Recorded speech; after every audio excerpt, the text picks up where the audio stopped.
Et si le désordre chez toi venait de l'esclavage? Et si ce n'était pas juste un peu de désordre chez toi, mais que si ce trop-plein dans ta maison, ces sacs qu'on n'ouvre plus, ces meubles qu'on garde au cas où, ces papiers qui s'empilent, n'étaient pas un simple manque d'organisation, mais un cri silencieux de ton histoire. Je sais, ça peut paraître étrange, mais reste bien avec moi jusqu'à la fin de cette vidéo, parce que ce que tu vas comprendre aujourd'hui pourrait bien te libérer, mentalement, émotionnellement et même spirituellement. Ce que je vais te dire, personne ne nous l'a jamais appris. Et pourtant, ça nous concerne tous ici, aux Antilles, en Guyane, en Guadeloupe, en Martinique. Parce que ce lien invisible entre notre intérieur et notre mémoire collective existe bel et bien. Si tu ressens parfois ce trop-plein, sans trop savoir d'où ça vient, si tu veux comprendre pourquoi on garde autant de choses chez nous et comment on peut s'en libérer sans se trahir, alors cette vidéo est totalement faite pour toi. Tu veux savoir pourquoi ta maison parle de ton histoire? Eh bien, c'est parti. Partie 1. La dépossession. Une blessure qui parle encore. Tu sais, on parle souvent d'esclavage, de colonisation, mais rarement de ce qu'on a réellement perdu pendant ces siècles de domination. Nos ancêtres n'ont pas seulement été enlevés à leur terre, ils ont été déchirés à leurs objets, à leur habitude, à leur intimité. Leur vie a été réduite à l'essentiel, parfois même à l'insupportable. Pas de bagages, pas de souvenirs, pas de maison. Ils n'étaient plus que des corps déplacés, assignés, exploités. Et cette dépossession, elle a laissé une trace. Une trace qui s'est transmise, pas dans les gènes, mais dans les gestes, dans la mémoire collective. Tu sais ce que ça donne aujourd'hui? Des générations entières qui vivent avec une peur sourde. Je peux tout perdre encore. Alors on garde.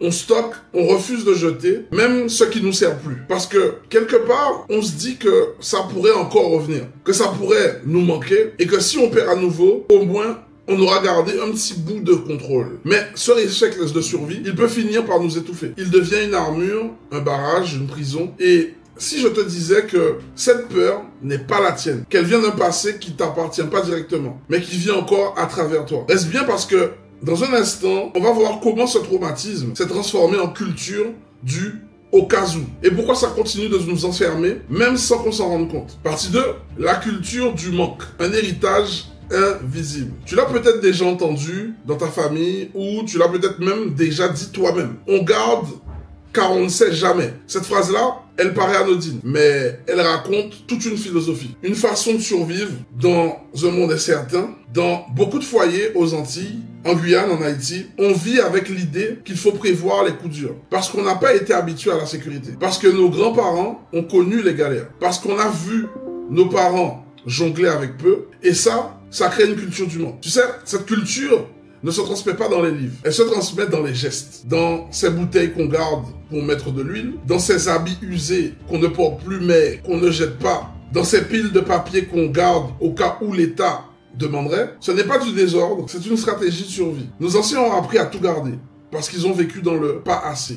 Pas assez d'argent, pas assez de choix, pas assez de considération. Et chaque objet gardé, c'était une assurance. Un filet de sécurité, un au cas où pour demain. Mais voilà, ça devient dangereux, ça devient piégeux. Ce réflexe de protection qui autrefois nous sauvait, aujourd'hui il nous enferme. Parce que maintenant, on ne manque plus comme avant, mais on continue de garder. On garde même quand on a plus qu'assez de garder. Et ce qui devait nous sécuriser, ça devient une charge, une angoisse, une saturation. Tu le ressens peut-être chez toi, tu ouvres le placard et tout tombe. Tu rentres dans une pièce et tu te sens oppressé sans savoir pourquoi. Tu veux faire du tri, mais tu n'y arrives pas. Alors tu culpabilises. Tu te dis, et si je regrette? Et si j'en avais besoin pour plus tard? Mais en réalité, tu n'as pas peur de manquer. Tu répètes un schéma ancien, un conditionnement transmis sans qu'on s'en rende compte en fait. Et attention, ce n'est pas encore de ta faute, je te le répète. Donc tu dois pas culpabiliser. Mais c'est logique. C'est même légitime, vu ce que nos peuples ont traversé. Mais aujourd'hui, on a besoin de se poser cette question. Est-ce que cette peur du manque me protège ou elle me limite? Parce qu'à force de tout garder,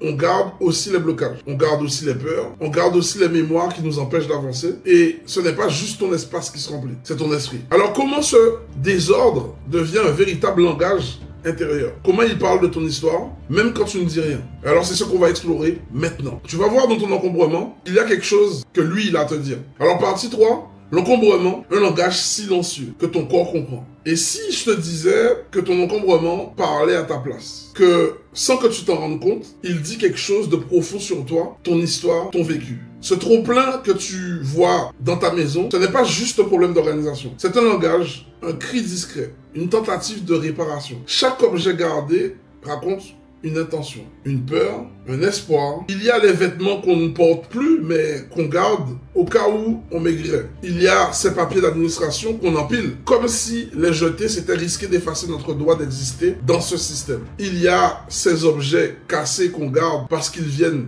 de maman, même si on ne les utilise jamais. Et tu sais quoi? C'est normal. Parce qu'à travers eux, on cherche à s'ancrer, à se rassurer, à exister. Mais voilà, plus tu accumules, plus tu t'éloignes de l'essentiel. Regarde bien autour de toi. Quand tu rentres chez toi et que tout est encombré, saturé, dispersé, comment tu te sens? Fatigué? Lent? Mentalement bloqué?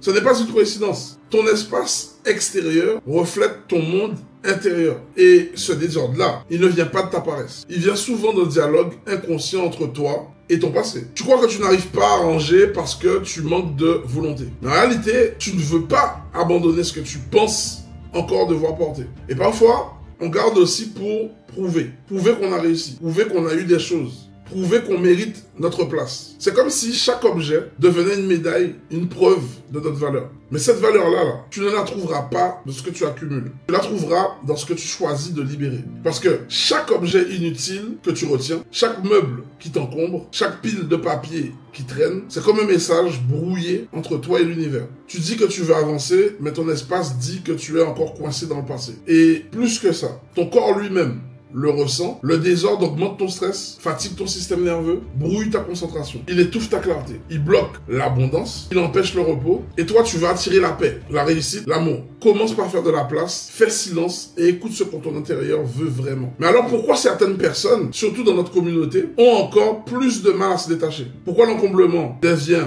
parfois une forme de survie émotionnelle? Tu vas voir, c'est encore plus profond que ça. Et on va en parler juste après. Partie 4, l'accumulation comme survie émotionnelle. Tu sais, parfois on pense qu'on garde juste des objets, mais en réalité, on retient des émotions, des blessures, des vides, des manques. Chez beaucoup de personnes, c'est encore plus fort chez les femmes. L'encombrement n'est pas qu'une habitude, c'est un mécanisme de survie émotionnelle. Quand on a grandi dans un monde où notre valeur a toujours été remise en question, où on a dû prouver qu'on méritait, où on s'est senti invisible, exclu, voire même incompris, on cherche inconsciemment des façons de remplir ce vide. Et parfois, on le remplit avec des choses. Chaque sac acheté devient un trophée. Chaque meuble luxueux, une affirmation. Chaque objet gardé, une preuve qu'on existe. Mais le vrai problème, c'est que cette stratégie ne soigne pas. Elle soulage un moment. Mais ensuite, elle alourdit. Tu peux avoir une maison pleine à craquer et te sentir vide à l'intérieur. Tu peux acheter le dernier fauteuil à la mode et ne jamais t'y asseoir en paix. Et puis, il y a ces blessures qu'on ne nomme jamais. Le rejet, l'humiliation silencieuse, la honte héritée. Beaucoup de femmes noires, en particulier, ont porté sur leurs épaules le poids de la famille, de la communauté, de la survie. Elles ont dû être fortes, résilientes, courageuses. Mais qui leur a appris à lâcher prise, à s'alléger, à dire « j'ai le droit de respirer » Personne. Alors on accumule comme pour remplir un vide qu'on ne comprend pas. Comme pour se dire « je mérite ce confort, je mérite ce que je n'ai pas eu enfant ». Et c'est vrai, tu le mérites. Mais laisse-moi te dire une chose, tu n'as pas besoin de tout garder pour le prouver. Ta valeur ne dépend pas du nombre de choses que tu possèdes ou que tu accumules. Elle existe même dans le vide. Elle existe quand tu choisis de laisser partir. Et souvent, ce n'est pas le canapé qu'on a du mal à lâcher, c'est ce qu'il représente. Les souvenirs d'une époque, le symbole d'un sacrifice, la peur de plus jamais avoir, mais tu n'es plus là. Tu n'es plus cette fille ou ce petit garçon qu'on n'a pas écouté. Tu n'as plus à prouver. Tu peux choisir le repos, l'espace, l'harmonie. Alors, comment on fait pour réconcilier tout ça? Pour ne pas juste vider, mais guérir en désencombrant. Tu vas voir, il y a une autre manière. Un chemin beaucoup plus doux, plus beau, qui commence avec le sacré. Et on y arrive tout de suite. Partie 5, le beau comme médecine. Et si on te disait que la beauté pouvait guérir? Pas la beauté artificielle, celle qu'on te vend dans les pubs, mais le beau comme intention, comme vibration, comme ancrage sacré. Dans beaucoup de cultures africaines traditionnelles et même caribéennes, avant leur effacement, le beau n'était jamais inutile. Il avait un rôle, un sens. Il soignait l'âme.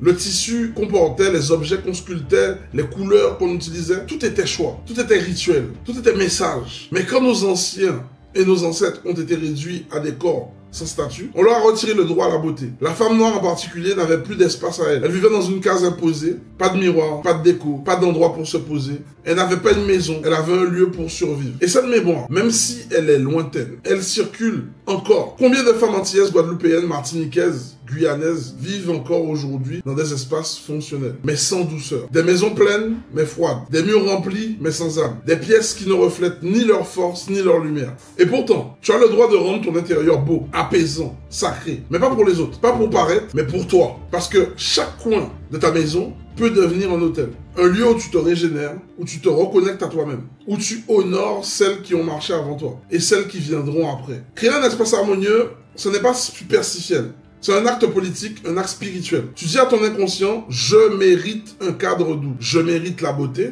même sans raison. Je ne suis plus dans la survie, je suis dans la création. Mais attention, avant de créer le beau, il faut enlever le trop, faire de la place, déblayer ce qui t'encombre, pas juste matériellement, mais énergétiquement. Et tu vas voir, ce processus n'a rien de banal. Il touche des couches profondes parce que derrière chaque encombrement, il y a souvent une croyance invisible, une idée qu'on a enregistrée et qu'il est temps de reprogrammer. Tu veux savoir laquelle? Tu l'as sûrement entendu ou pensé sans même t'en rendre compte. Et c'est elle qui t'empêche et qui empêche beaucoup de femmes et d'hommes de croire qu'ils méritent un espace à la hauteur de leur âme. Mais attends, on y vient, patience. Partie 6, le conditionnement inconscient. Ce n'est pas pour moi, ce que tu te dis tous les jours. Quand tu rentres dans une maison, négligée, abîmée, sans âme, ce n'est pas juste de la fatigue ou du manque de moyens. C'est parfois une histoire intérieure, un programme silencieux. Parce que ce qu'on voit dans notre espace, on l'a d'abord enregistré en soi. Et trop souvent, quand on grandit dans des foyers fonctionnels, exigus, marqués par la survie, on intègre une idée très simple, mais très destructrice. Je ne mérite pas mieux. Tu sais, c'est rarement dit à haute voix. Personne ne t'a regardé dans les yeux pour te dire « tu ne mérites pas le mieux ». Mais tu l'as compris, tu l'as senti. Quand personne ne prend soin de ton environnement, quand les murs restent fissurés, quand les draps sont toujours les mêmes, quand on te dit que c'est du gaspillage d'investir dans un tapis, une bougie, une ambiance, alors tu conclus « le confort, c'est pas pour moi. L'esthétique, c'est pour les riches, les blancs, les autres, moi, je dois juste survivre. » Et ce conditionnement-là, il est extrêmement puissant. Parce qu'il ne se contente pas de t'empêcher de décorer ta maison, il t'empêche aussi de te protéger, de te projeter, de rêver, de t'ouvrir. Et tu veux que je te dise, beaucoup de femmes de nos terres portent cette croyance sans le savoir. Elles vivent dans des maisons pleines, mais sans intention. Elles prennent soin des autres, mais jamais d'elles-mêmes. Et elles s'étonnent de ne pas se sentir bien, de ne pas avoir d'énergie, de ne pas réussir à créer. Mais comment peut-on créer dans un cadre qui dit en silence « tu ne vaux pas mieux ». Le conditionnement, il est sournois. Faut faire attention. Il te fait croire que t'acheter un joli plaid est une dépense inutile. Que t'offrir une plante, un rideau, une étagère, c'est un luxe. Alors que c'est juste une manière de te dire « je m'honore ». Et bien plus encore, ce n'est pas qu'une question d'esthétique. C'est une question de message. Ce que tu dis à ton inconscient chaque jour, quand tu vis dans un lieu soigné, ordonné, vibrant, c'est « je suis digne, je mérite, je suis chez moi, ici et maintenant ». Et ce message, il peut tout changer. Alors maintenant, posons une vraie question. Si ton intérieur reflète ton monde intérieur, qu'est-ce qu'il raconte aujourd'hui? Et qu'est-ce que tu veux qu'il raconte demain? Parce que dans un instant, on va explorer ça. On va parler de ton chez-toi comme un miroir, un tableau vivant, un sanctuaire. Et tu vas comprendre pourquoi ranger, désencombrer, harmoniser, c'est en réalité une forme de révolution personnelle. Partie 7. Ta maison est ton reflet. Et si on arrêtait de voir le désordre comme une simple faiblesse? Et si on comprenait enfin que notre maison parle pour nous, même quand on ne dit rien? Ton intérieur, c'est un miroir. Il reflète ton état intérieur, tes pensées, tes émotions, ton énergie. Un espace chaotique, c'est souvent le signe de mental dispersé et affaibli. Un espace figé, c'est parfois la trace d'une émotion bloquée. Et à l'inverse, un espace vivant, harmonieux, respirant, peut t'apporter clarté et énergie. Et surtout du repos. Tu ne peux pas construire une vie paisible dans un environnement qui crie la confusion. Tu ne peux pas t'élever quand tu es cerné par ceux qui te tirent vers le bas. Et tu ne peux pas attirer l'abondance dans un espace saturé. Mais attention, je ne parle pas de minimalisme forcé, ni de décor Pinterest. Je parle d'un choix intentionnel, l'intention. Celui de dire, je mérite que mon espace me soutienne. Je mérite de vivre dans un lieu qui m'élève. Désencombrer, ce n'est pas juste jeter. C'est se libérer soi-même. C'est dire à ton corps, tu as le droit au repos. C'est dire à ton esprit, tu as le droit à ta clarté. C'est dire à ton âme, tu es ici chez toi. Tu n'as pas besoin de tout changer d'un coup. Commence par un tiroir, une étagère, une zone, mais fais-le avec une intention claire. Reprendre possession de ton espace pour reprendre possession de ta vie. Et dans la dernière partie, je vais te montrer comment chaque objet que tu libères, chaque centimètre carré que tu nettoies, que tu t'appropries, devient un message d'ouverture à l'abondance, au pouvoir, à l'amour. Alors prépare-toi parce que maintenant, on passe à l'acte. Partie 8. Reprendre ton pouvoir, un objet à la fois. Tu veux reprendre le contrôle de ta vie. Commence par reprendre le contrôle de ton espace. Parce que chaque objet que tu libères, c'est un morceau de pouvoir que tu récupères. Ce n'est pas juste un sac donné, ce n'est pas juste un meuble vendu, c'est un geste symbolique. Je choisis de ne plus être prisonnier du passé. Tu sais, et on attend souvent que tout aille bien à l'extérieur pour se sentir bien à l'intérieur. Mais si à partir d'aujourd'hui, on inversait, et si c'était ton espace, ton cocon, ton nid qui devenait la première étape de ta guérison. Chaque chose inutile dont tu te débarrasses, c'est une émotion stagnante que tu libères. Chaque tri que tu fais, chaque décision claire que tu poses, chaque fois que tu choisis l'harmonie, tu donnes un message fort à ton inconscient. Je mérite de vivre dans un cadre qui m'élève. Et tu vas voir, l'effet, il est immédiat et en plus de ça, il est réel. Moins de charge mentale, moins de fatigue émotionnelle, plus de focus, plus d'élan. C'est comme si l'univers, en voyant que tu faisais de la place, te disait « Ah, tu es prêt, alors je peux t'envoyer le reste. » Et ce n'est pas que spirituel, hein. C'est énergétique, c'est concret. Les opportunités viennent beaucoup plus facilement quand ton esprit il est clair. Les relations changent quand ton chez-toi devient un espace d'amour. Ton estime personnelle remonte sans que tu aies à forcer. Parce que tu n'es plus enfermé dans un passé qui déborde, tu es tourné vers un présent qui respire. Alors oui, c'est puissant, oui c'est politique, oui c'est spirituel aussi. Tu fais ce que beaucoup avant toi n'ont pas pu faire, choisir, décider, créer. Tu ne sublis plus ton intérieur, tu en fais un outil d'élévation. Et tu sais quoi? Ce n'est pas seulement pour toi. Quand tu crées un espace de paix, de beauté, de respiration, tu montres l'exemple. Lead by example. Tu montres l'exemple à tes enfants, à ta communauté, à ton peuple. Tu leur dis, regardez, c'est possible. On peut se sentir bien chez soi, on peut guérir. Alors maintenant, respire un bon coup. Regarde autour de toi et pose-toi cette question. Qu'est-ce que je choisis de libérer aujourd'hui pour ouvrir la voie à ce que je mérite vraiment? Parce qu'au fond, désencombrer, ce n'est pas jeter, c'est ouvrir une porte. Et juste après, je t'explique pourquoi cette démarche va bien au-delà du rangement et peut devenir un acte de transmission et d'amour pour toi et pour celles et ceux qui viendront après toi. Partie 9. Désencombrer, un acte de guérison, de mémoire et d'héritage. Et si on arrêtait de voir le rangement comme une corvée? Et si, à partir d'aujourd'hui, tu le voyais pour ce qu'il peut vraiment être? Un acte de guérison, un acte sacré, un acte de réparation. Quand tu choisis de libérer ton espace, tu fais bien plus que faire un tri. Tu touches à l'histoire, à ton histoire, à celle de tes parents, à celle de tes ancêtres. Tu brises un cycle, celui de la survie, celui du au cas où, celui du je garde parce que j'ai peur. Et tu ouvres un autre chemin, celui du ce que je veux garder, celui du je décide de ce qui entre et reste dans ma vie, celui de la conscience. Chaque objet dont tu te sépares, ce n'est pas un abandon, c'est une reconnaissance, c'est dire tu m'as servi.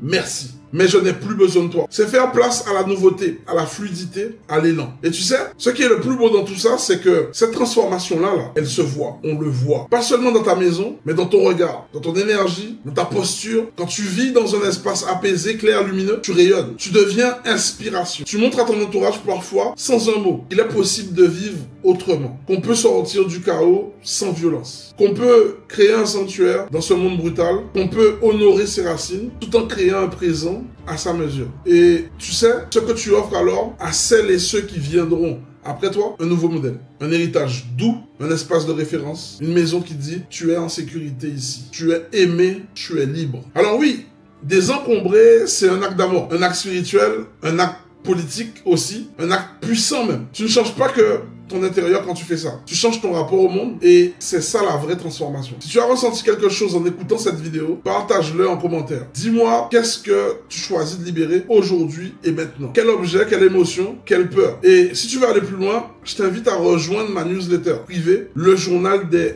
débrouillard. Tu vas y trouver des outils, des réflexions, des clés pour continuer ce travail intérieur. Pas à pas, à ton rythme, depuis chez toi. Le lien est dans la description. Merci pour ton écoute. Merci pour ta confiance. Et surtout, merci de faire de ton espace un espace sacré. C'était Will du Mouvement Néonage. Je te dis à bientôt. Ensemble, nous plus forts.